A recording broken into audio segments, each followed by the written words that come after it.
Welcome to Telangana view. CM Revanth మంత్రివర్గంలో ముగ్గురు మంత్రులు అవుట్ అవుతున్నారా? ఇప్పటికే వారిపై నివేదికలను అధిష్టానానికి రేవంత్ పంపారా? వారిని కావాలనే పదవుల నుంచి తప్పిస్తున్నారా?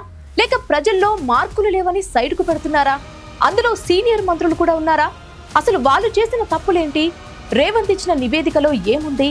ఇలాంటి విషయాలు తెలుసుకునే ముందు మా తెలంగాణ వ్యూ ఛానల్ని చూస్తున్న మీరు సబ్స్క్రైబ్ చేయడం మర్చిపోద్దు. అలాగే మీ అభిప్రాయాలను కామెంట్ రూపంలో మాకు తెలియజేయండి.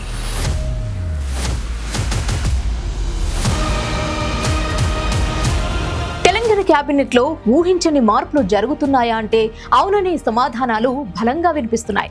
18 మంత్రి పదవులకు గాను ప్రస్తుతం 12 పదవులే భర్తీ అయ్యాయి. మరో 6 శాఖలు ఖాళీగానే ఉన్నాయి. కీలకమైన హోం, విద్యాశాఖలు సీఎం వద్దే ఉన్నాయి. ఇలాంటి తరుణంలో క్యాబినెట్ విస్తరణ కోసం సీఎం, డిప్యూటీ సీఎం పలుమార్లు అధిష్టానం అనుమతి కోరారు. అయితే రేపు మాపు అంటూ వాయిదా వేసుకుంటూనే వచ్చారు.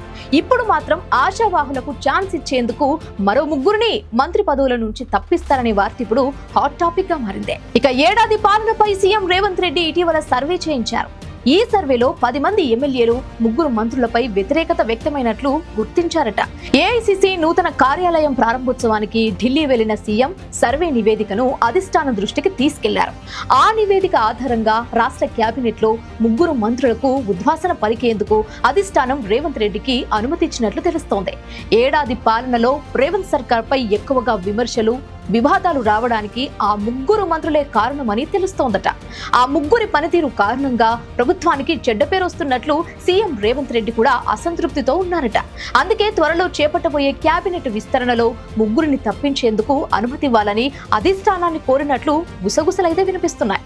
ఇక క్యాబినెట్ నుంచి తప్పించాలనుకుంటున్న 3 మంత్రులకు ఇప్పటి వరకు తమ శాఖలపై పట్టు సాధించలేదని తెలుస్తోంది. ఇతర విషయాల్లో జోక్యం చేసుకుంటూ అనవసర వివాదాలకు కారణమవుతున్నారట. అధిష్టానం గ్రీన్ సిగ్నల్ రావడంతో వారిని తప్పించడం ఖాయమైందని తెలుస్తోంది. వేటుపడి మంత్రుల్లో కొండా సురేఖ, జూపల్లి కృష్ణారావు, తుమ్మల నాగేశ్వరరావు ఉన్నట్లు జోరుగా ప్రచారం అయితే జరుగుతోంది.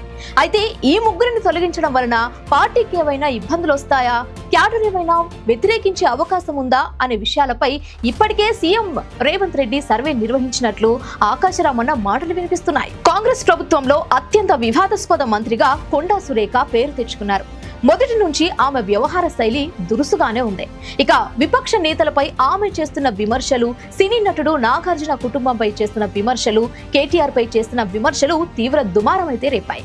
ప్రజల్లో కూడా ఆమెపై తీవ్ర వ్యతిరేకత ఉందని తెలుస్తోంది. ఇక ఉమ్మడి వరంగల్ జిల్లా రాజకీయాల్లో కూడా కొండా సురేఖ అతి జోక్యం కారణంగా ఎమ్మెల్యేలు, నాయకులు ఇబ్బంది పడుతున్నట్లు ఫిర్యాదులు కూడా వచ్చాయట. వరంగల్ జిల్లా పార్టీలో వర్గపోరు మొదలైంది. మెదక్ జిల్లా ఇన్ఛార్జ్ గా కూడా వివాదాలకు కారణమవుతున్నారు. లోక్సభ ఎన్నికల్లో పార్టీ అభ్యర్థి గెలుపునకు పెద్దగా కృషి చేయలేదన్న విమర్శలు కూడా ఉన్నాయి. ఈ నేపథ్యంలో ఆమెను తప్పించాలన్న నిర్ణయానికి సీఎం రేవంత్ రెడ్డి వచ్చారట. ఇక అసెంబ్లీ ఎన్నికలకు ముందు పొంగులేటి శ్రీనివాస్ రెడ్డితో కలిసి కాంగ్రెస్ లో చేరిన మరో సీనియర్ నేత జూపల్లి కృష్ణారావు. సీనియర్ ఎమ్మెల్యే హోదాలో ఆయనకు మంత్రి పదవి దక్కింది. కానీ ఆయన ఆశించిన మేరకు పనిచేయడం లేదన్న టాక్ అయితే వినిపిస్తోంది. ఏడాదిగా తన శాఖపై పట్టు సాధించలేకపోయారన్న విమర్శలు కూడా ఉన్నాయి. ఉమ్మడి మహబూబ్ నగర్ జిల్లాలో ఎమ్మెల్యేలతో కూడా జూపల్లి సమన్వయం చేసుకోలేకపోతున్నారట. ఆయన వ్యవహారిపై జిల్లా నాయకులు అసంతృప్తితో ఉన్నారని సమాచారం. ఇటీవల యూబీ గ్రూప్ తెలంగాణ నుంచి కింగ్ ఫిషర్ బీర్లను ఉపసంహరించుకున్న వ్యవహారాన్ని సరిగ్గా డీల్ చేయలేదని సీఎం రేవంత్ రెడ్డి భావిస్తున్నారట. ఇక ఖమ్మం జిల్లా నుంచి సీనియర్ నేత హోదాలో మంత్రి పదవి దక్కించుకున్న మరో నేత తుమ్మల నాగేశ్వరరావు. ఆయనకు గతంలో మంత్రిగా పనిచేసిన అనుభవం చాలా ఉంది. కానీ ప్రస్తుతం తన శాఖపై పట్టు సాధించలేదన్న విమర్శలు కూడా ఉన్నాయి. తరచూ వివాదాలకు కారణమవుతున్నారు. జిల్లాలో పార్టీ ఎమ్మెల్యేలతో కలిసి పనిచేయడం లేదు. ఖమ్మం జిల్లా నుంచి భట్టి విక్రమార్క, పొంగులేటి శ్రీనివాస్ రెడ్డి, తుమ్మల నాగేశ్వరరావుకు మంత్రి పదవులు దక్కాయి. ఒకే జిల్లా నుంచి 3 పదవులు రావడం కూడా ఆయనను తప్పించడానికి కారణంగా తెలుస్తోంది.